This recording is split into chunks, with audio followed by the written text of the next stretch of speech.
Hey everyone, welcome back to the channel. Trick here. Hey, we had the Indie World Showcase and a Nintendo Direct Partner Showcase today. I thought I would go ahead and make a ranking list because that seems like a good way to sort of put my thoughts together about it. I actually usually have a more positive outlook for the Indie World stuff than normally. I think a lot of the other YouTubers do.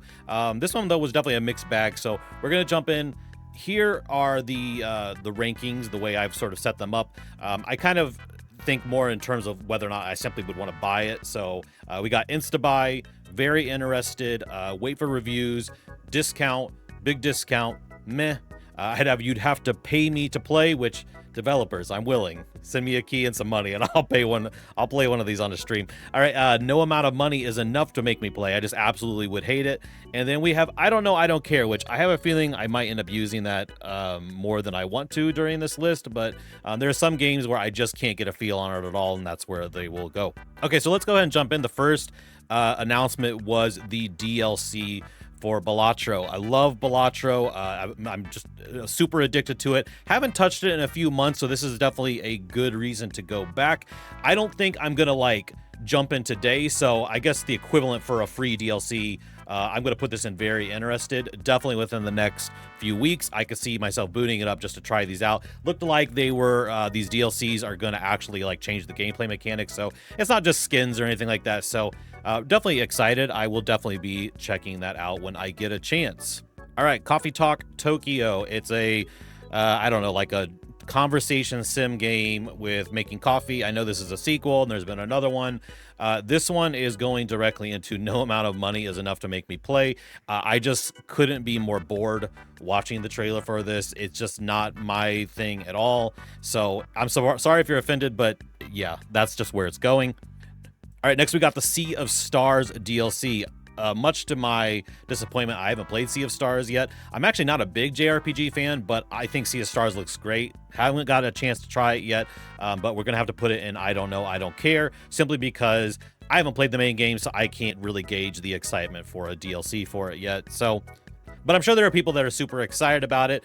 Seems like the release date's pretty far off. That's a pretty big gap between when the original game came out and the DLC, but I'm sure there are fans that are excited about that.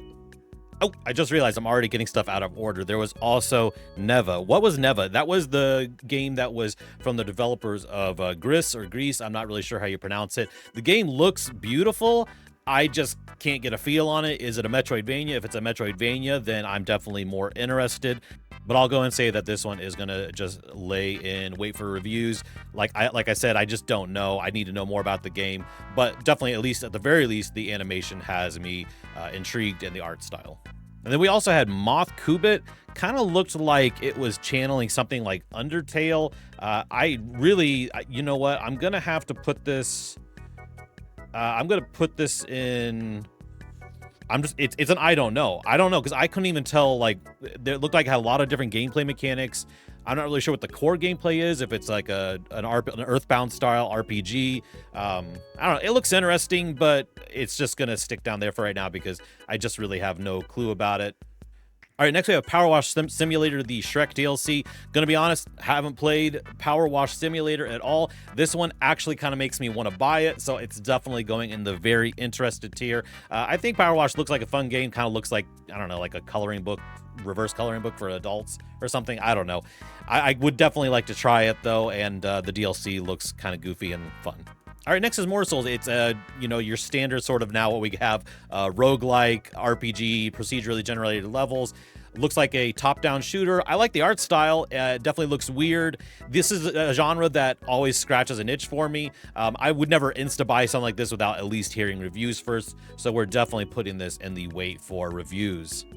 All right, the next game was Date Everything. Date Everything was a dating simulator where you literally date everything in a household. Every object or whatever is something you can date. I'll be honest, this trailer played for 1 second and I immediately knew it was something I would never want to play. I don't have an interest in these dating simulators, and nothing about this is calling me. I'm going to go ahead and put it in. Yeah, you couldn't pay me to play it. All right, without a doubt, this is the first announcement that I was like super giddy about. absolutely huge fan of Peggle. I'm also a big fan of Round Guard, which is already on the Switch, which is a procedurally generated roguelike Peggle game, and that's what Peglin is. It's apparently a big hit on Steam. I've been looking forward to trying it for a long time. I kept holding out, thinking it's got to make it to the Switch. It's here. It's an insta-buy. It came out today. I'll be buying it today. All right, next we had Wobbly Life. This is one of those physics-based platformers, goofy, silly. I think this market is oversaturated, and I can't even begin to see what is special about this. I could be wrong. Maybe this is actually already an established franchise on PC or something. I don't know. You can tell me if this is an amazing game, but for me, it was solidly in the meh category. Next was Pico Park 2. When this trailer first started, I really just had no interest at all. I think that when they only showed the two-player combination, I was like, whatever. I mean, there's plenty of games that could do that. Once they show that you could up this to 8 players, that's pretty interesting. That could be a lot of chaotic fun. I don't know. I mean, for myself, I really doubt I'd have any situation where I could actually get 8 people together to play this. So it's still not like something I'm super psyched about, but I kind of would put that at big discount. I mean, if I can ever pick this up for $2, $3, $4, it would definitely be something that I would consider then. All right, next in the showcase, we got into a sizzle reel, so I'm not gonna put a ton of thought into these, whether or not I'm interested. First of all was the Shovel Knight DX port or game or whatever. I don't know. I have to play ignorance on this. I own Shovel Knight Treasure Trove, so someone's gonna have to tell me what this is and why I should care about it, because it just looks like the same Shovel Knight game. So is this just another big collection? But so for right now, I'm gonna put I don't know, just because I have no idea if this is something I need to get if I already have Treasure Trove. So yeah, let me know down in the comments below if that's something I should definitely be getting if I love Shovel Knight, which I do. Another game in the sizzle reel is Europa. I went ahead and watched the full trailer of this to kind of get a better feel for it. It just kind of looks like a really generic Breath of the Wild clone with not a whole lot of like things to interact with. So I don't know. This one I'm gonna put it's solidly in meh. I don't know. Like I don't know. It could just as much be I don't know, but from what I'm seeing, I have extremely little interest. It doesn't look bad. It just looks uninteresting. Next on the sizzle reel, we had Cuisinier, which looks like it's kind of like a roguelike hack and slash mixed with the restaurant running simulator. The restaurant running simulator part is really not up my alley very much. The roguelike part is, so I don't know. We'll just kind of split the difference and stick it in discount, because I don't really know where else to put that right now. Next game, the sizzle reel, was On Your Tail. I have no idea what this is about. It doesn't look like anything that I'd be interested in, but it also doesn't look so offensive I'd put it in the no amount of money. So if someone wants to pay me to play it, I'll try it. Next on the sizzle reel, we had Metal Slug Tactics. I've seen other stuff about this. Huge Metal Slug fan. I'm a fairly solid tactics style game fan, so that combination is definitely very interesting. Definitely not an insta buy. I'd probably want to hear a little bit more about it, but very interested in Metal Slug Tactics. Next, they showed a little more of the Plucky Squire. We've seen a lot of this. The release date, I think, is like right around the corner. Was like maybe next month, I think, is what it is. There's not much more to say about this that hasn't already probably been said by many other YouTubers. It looks awesome, looks super creative, is exactly why I love indie games so much. I could not be more excited to play this one. This is also absolutely an insta-buy. Super excited. Gonna play it as soon as it comes out. Next, we had Pizza Tower, which the internet is absolutely crazy for. There's so much hype around this. It just came out today. I'm pretty much sure this is an insta-buy for me. I love the Wario Land game, so I don't see any reason not to play it. It's another game that I kind of felt like was destined to come to the Switch, so I kept holding off on playing the PC version. So very excited. I think I'll probably pick it up today. All right, so the next game was Tetris Forever. I mean, it's a compilation of older Tetris games. I don't really know what you could go wrong with on that. I mean, I'm not like super thrilled about it, but I like Tetris, so I'm definitely going to put it, I'll probably put it in discount. I don't even need to see reviews for a Tetris game. I know I'm going to enjoy it, so, but I don't think I'd buy it at full price, so I'm going to go ahead and stick that in discount. All right, next was Star Overdrive. This also, just like Europa, looks kind of like a I guess like a Breath of the Wild clone a little bit, but like on a hoverboard thing. I don't know. It didn't really, nothing about it grabbed me. The world kind of looks empty, like there isn't probably much to do. The whole thing seems like you're just kind of traveling around and getting upgrades for your hoverboard. So I don't know. I mean, if it gets that gameplay mechanic down like really solid and it's more fun than it even looks, I don't know. This one I'm going to say is probably something at a big discount I'd be willing to try, but unless I hear the reviews come out and they say it's amazing, which I'm kind of doubting. Next, we had Goat Simulator 3, which apparently comes out today. It's not really my cup of tea. I've tried out the Goat Simulator games. I totally get the appeal. I don't know if this is something, you know what? I'm going to go ahead and put this in big discount, because I think for like, if for some crazy reason it gets like a super deep price drop and I can get it for just a few bucks, I'd probably buy it then just for some, just kicks and giggles, just to kind of mess around with. But other than that scenario, I don't think it's something I'll ever touch. All right, next they moved on to another sizzle reel. They had a game called The Legend of Heroes Trails in the Sky the First. That title is way too long. But, long title aside, this just doesn't look like a game that would really appeal to me at all. It doesn't look terrible. If someone wanted to give me a copy, I guess I should have made a category just, hey, if someone gave me a copy, I would try it out. And that's probably where I would put it. But I'll just go ahead and put it. You'd have to pay me to play, because other than it being free or someone saying, hey, here's $5, try this out, I don't think I'll ever touch it. All right, so next in the sizzle reel was a little preview of the next season in Star Wars Hunters. I only know a lot about this because I'm playing Star Wars Hunters religiously right now. If you haven't tried it, don't sleep on this game. Yeah, I know it's got that free-to-play crap plastered all over it, but oh my gosh, it's so much fun. It's so easy to get into. Highly, highly recommend it. I kind of squealed when I saw they're adding an Ewok in a mini ATST. So for me personally, I'm pretty excited about it. I realize that most people won't be, but for me, this is going in the very interested. That is a very personal choice. I totally get it. No one else is probably going to be that excited about it, but I am. All right, next we have Stalker Legends of the Zone Trilogy. This is another game that I think it might be something I would enjoy, but I truly have no real, actual, concrete knowledge of what the Stalker games are all about. I'm going to go ahead. It's a first-person shooter, so that's really kind of all it takes for me to just try it out. I think on a big discount, I would definitely pick it up. Other than that, it's probably something I'm never going to try. But if I could ever get it for, less than $5, hey, maybe why not? I might try it out then.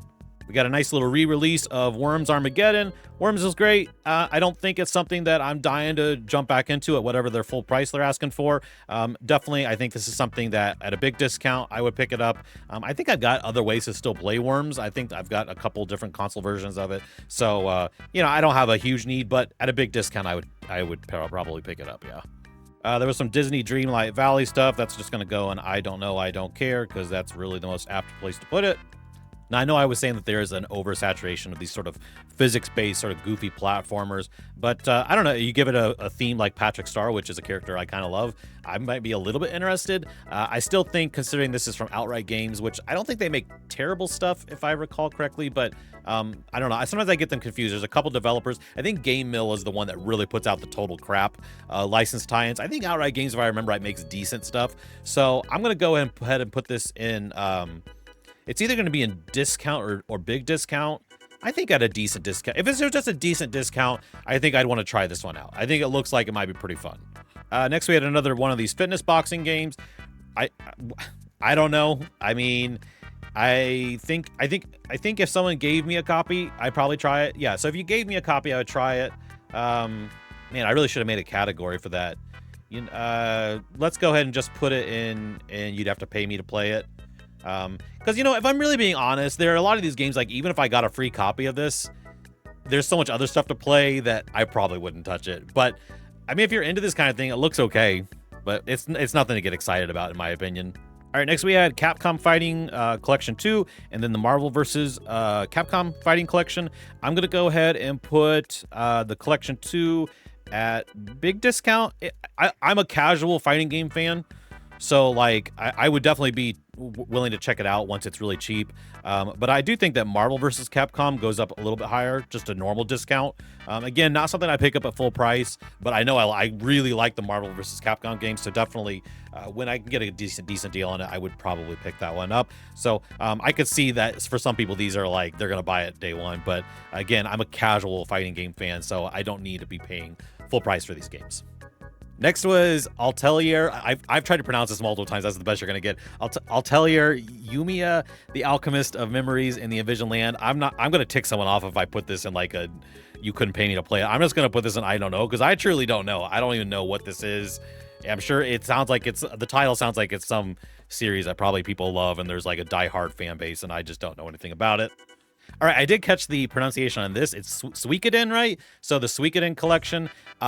You know, if you're into this sort of thing, this looks really nice. Again, this is a very personal ranking list for me. I will probably never touch this. I don't have any desire to jump into some sort of retro JRPG that's going to take me 100+ hours to play. It's not a genre that I'm super into enough to begin with. So I think I'm going to go ahead and put this into probably just, I don't know. I mean, again, maybe I'm missing out on one of the best RPGs ever, but again, it's not like a genre that I jump into a lot. I probably need a more casual RPG, something like Mario RPG for me to really get excited. All right, so the Dragon Quest III HD 2D remake thing falls in the exact same category. I've never played a Dragon Quest game. Actually, that's not true. That's not true. I've played Dragon Quest Builders, which is fantastic. Totally nothing like this, but I have played that, so I guess I have played a Dragon Quest game. But again, this is not really my cup of tea. But I will say, visually, it's really nice looking. Like, I can see why people would be excited about this. So, but still going to go and I don't care, because it's just not really up my alley. All right, then we moved on to the Castlevania DS collection. I actually played Dawn of Sorrow way back in the day on the DS. I definitely enjoy it. Castlevania, though, for me is like not like a huge game I'm like super into. So I don't think I'd probably pick this up unless it was a big discount. It's just not something like I'm dying to go back and play, but I totally get that there are people who love this and are super excited about it. So yeah, I think it's exciting. It's just not something that I'm going to spend big bucks on. All right, so then we had Civilization 7, I think it is. I've never played any of these games. It's something I've always actually wanted to try. I don't know. I would love if someone in the comments could tell me, is there any reason to ever play this on a console if you could just play it on your PC? Is just the portability nice on the Switch? Or, I mean, is this the kind of game that you can enjoy while sitting on a couch and not having, you know, the mouse and keyboard for the more precision inputs? So I would just like to hear. It's something I would like to try out sometime. I know that the other Civ game has gotten multiple big discounts, so I'm going to go ahead and put it there because I know that's going to someday eventually come, so I'll probably pick it up on a big discount. But yeah, let me know what you think. I don't know much about the playing that style of game on a console. All right, next we had Tales of Grace F Remastered. I don't know what you guys want from me. Again, this is an example of why I have trouble getting to JRPGs. Like, they all just kind of blend into each other, and I can't tell the difference of one to another. This looks super generic to me, but again, it says it's remastered, so it's probably some game that you all just absolutely adore. But ultimately, I just don't care to ever try it out. There's no scenario where I'm probably going to pick this up and ever give it a whirl. Then we had My Sims. My Sims was a popular game back on the Wii, right? Because I remember playing the My Sims skiing game, or was that not accurate? There was some kind of like sport one, wasn't there? I don't know. I could be wrong. It has no nostalgia value for me. It doesn't look bad. It doesn't look like anything that I'd want to play. I'm going to go ahead and put this. Boy, this really makes me feel meh. I'm just going to put this in meh. That's kind of how I feel about that one.